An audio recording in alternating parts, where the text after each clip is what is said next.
महाभारत में कई ऐसे पात्र हैं जिनकी भूमिका भले ही छोटी रही हो, लेकिन महाभारत में उनका अहम योगदान था और जो महत्वपूर्ण होते हुए भी अपना अस्तित्व स्थापित नहीं कर पाए, लेकिन लोग उनके बारे में ज़्यादा नहीं जानते हैं।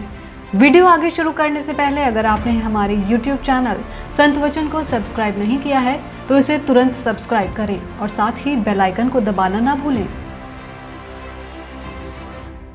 महाभारत की भीड़ में खोए पात्रों में से एक थे विदुर, जिन्हें महाभारत का केंद्रीय पात्र कहना गलत ना होगा।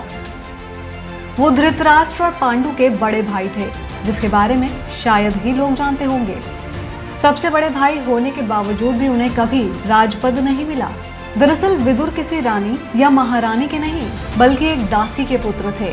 जब हस्तिनापुर के राजा विचित्रवीर्य अपनी दोनों रानियों को संतान सुख देने में असमर्थ थे और कुछ समय पश्चात क्षय रोग के कारण जिनकी मृत्यु हो गई थी, ऐसे में हस्तिनापुर को उसका वारिस और अगला राजा देने के लिए वेद व्यास जी की मदद ली गई।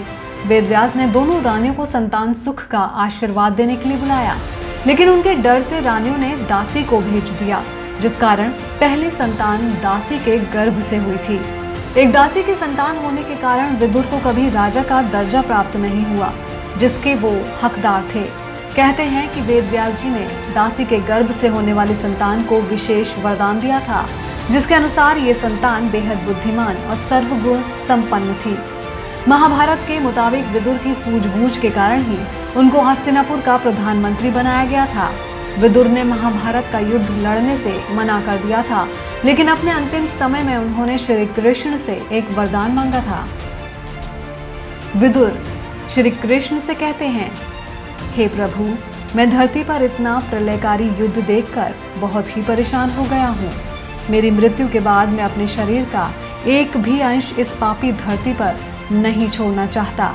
इसलिए मैं आपसे ये निवेदन करता हूँ कि मेरी मृत्यु होने के बाद ना मुझे जलाया जाए, ना दफनाया जाए और ना ही जल में प्रवाहित किया जाए।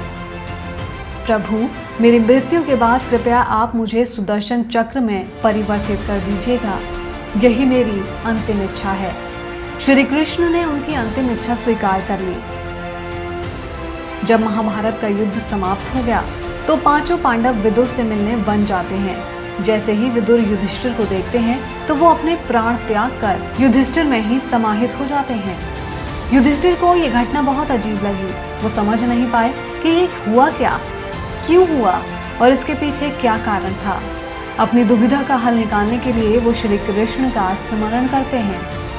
श्री कृष्ण वहां प्रकट होते हैं और कहते हैं, हे युधिष्ठिर, ये समय चिंता का नहीं है। विदुर धर्मराज के अवतार थे और तुम स्वयं धर्मराज हो, इसलिए प्राण त्याग कर वो तुम में ही समाहित हो गए। लेकिन अब मैं विदुर को दिया हुआ वरदान पूरा करने आया हूँ। इतना कहते ही श्री कृष्ण विदुर के शव को सुदर्शन चक्र में बदल देते हैं। इस तरह श्री कृष्ण ने विदुर की अंतिम इच्छा को पूरा किया। आपको हमारा ये वीडियो कैसा लगा? इसे लाइक और शेयर करना ना भूलें।